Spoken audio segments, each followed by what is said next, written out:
another thing I wanted to ask is, what are some, in your opinion, some important things players that are about to sign an overseas contract they need to look for inside their contracts before signing? There's a lot of little things. Yeah.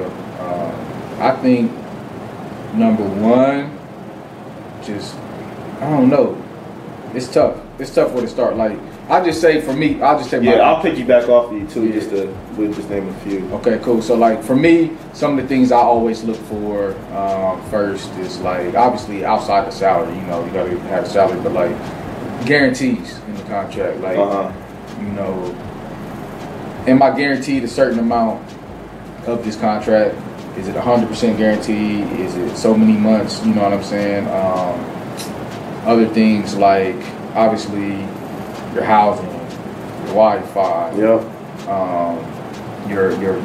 health insurance. That's very true. Make sure you got health insurance in there. That's number one. You know, your work visa. You only get 90 days in most countries as an American. Yeah, make sure you get a visa. Yeah, get your work visa. Make sure that your income. What currency is your income? What currency? Yeah, me personally, I get euros. Because euro when you. Because euro is a little bit, is worth at the moment a little bit. Yeah, it's worth a little bit more than the U.S. dollar. So you're gonna get more bang for your buck. Yeah. So because then a lot of places can be vague when they do that. Even agents, they could. I remember I dealt with the agent, and he's like, "Yeah." I'm like, "How much is the job?" And he like, "Yeah, it's like 1,500." I said, 1,500 what? Yeah, that matters. He said, then he like, "Huh?" Like, yeah, you gotta be specific because 1,500 euros is really about. Let's say $2,000 U.S. dollars, or 1,500, and then it's 1,500 U.S. dollars is about 1,200 euros, and that's important because while you over there in Europe, you're going to be getting paid. You got to spend money, and you got to spend money in euros. You're not going to be getting paid. You're going to be spending money in U.S. dollars. So you know you want to have them be specific as far as like, okay, is it 1,200 U.S. dollars? Then tell me how much it is in euros as well. Secondly, too, like I was in Argentina. The economy's real bad down there right now. Like when I was there, $1 U.S. was 20 Argentina pesos. Yeah. I almost went back there this past season, and the economy got worse. $1 U.S. was worth 40 Argentina pesos. Oh wow! So if you don't pay attention to economics and finance throughout the world, you'll screw yourself over. Because you might think, you know, okay, I'm gonna go ahead. Like for example, you don't, like in a country like Argentina, you don't want to get paid in their currency at all. Yeah. You want to get paid in U.S. dollars because they could be like, well, we're gonna give you 4,000 pesos a month, Argentina pesos a month. Like, that's a lot of money. That's nothing. You're gonna be broke. You're gonna be rich while you're there, but you're gonna be broke when you get home. You know what I'm saying? And even I went to Australia, and same thing. Yeah. I didn't look over my contract too well, and I thought it was a good money, and I'm like, okay, bet. And it was in Australian dollars. Now Australia, the same thing. $1 Australian is worth, or $1 U.S. is like $1.73 Australian dollars. So.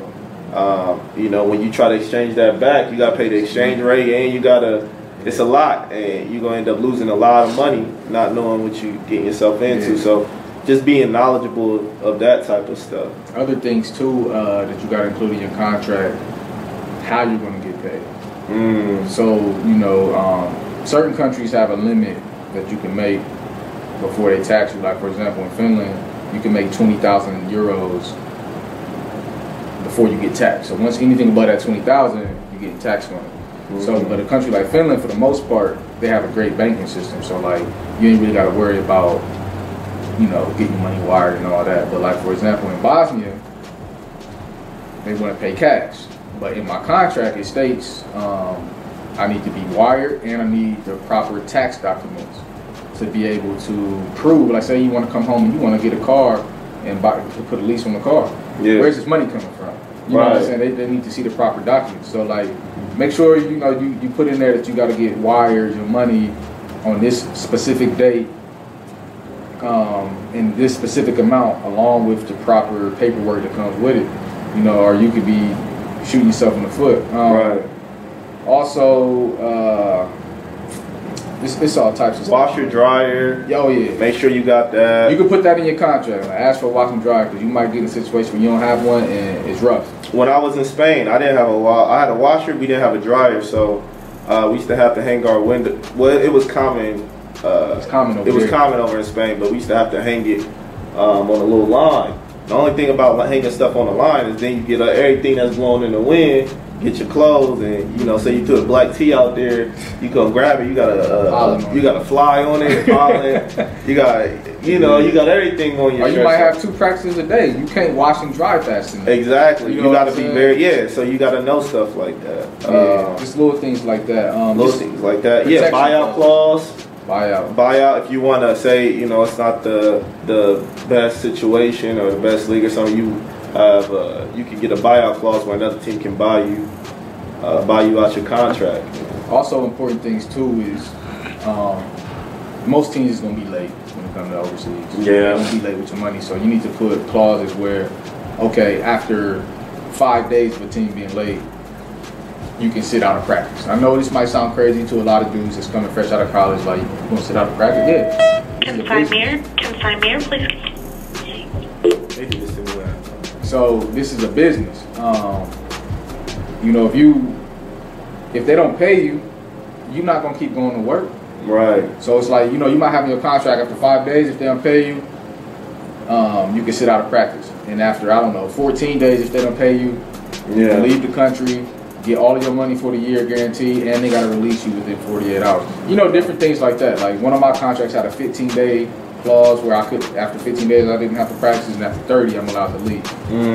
I suggest guys make it a little shorter than that. Yeah. You know what I'm saying? That's a long time. 30 days without getting paid, it's a long time. You got bills, you got bills. Yeah, you hungry. If you got family home, you sending money to. Especially countries like the Middle East. Middle East are known for Eastern Europe, known for paying money late and not paying. Being real funny about the money. So they got it. They'll be funny. Yeah, they'll be funny. They're gonna make you ask for it.